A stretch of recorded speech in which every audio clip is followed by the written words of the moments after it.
राज्य राजनीतिर अन्यतम चर्चित निर्वाचन मंडली होउछि खोर्धा निर्वाचन मंडली किंतु एठारे एबे राजनीतिर माहौल सबुठु गरम रही।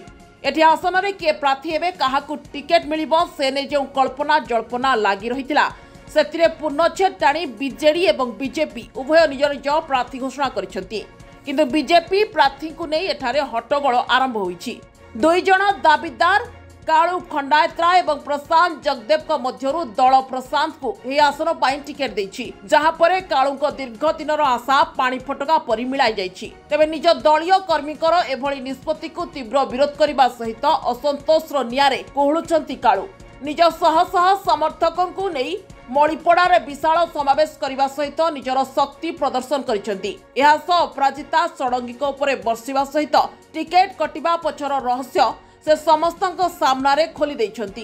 टिकेट पाई दल तांकु 2 कोटी टंका मागिथिबा एवं एथिपाई ही तांको टिकेट कटिथिबा से समस्तक सामने कहिथिले।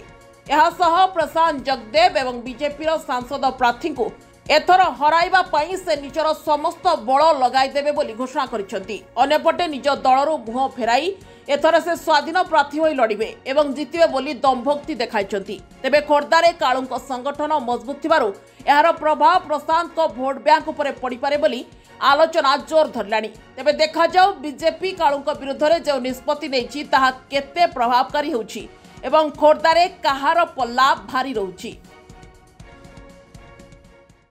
जेतले शिक्षा अनुष्ठान से चेयरमैन थले सेतले 20,000 टका जने माडवाली भाई जो पेपर रे आपण देखिदेबे लांच नै देले सेई मिछेई अपरिचिता सडे गुछि।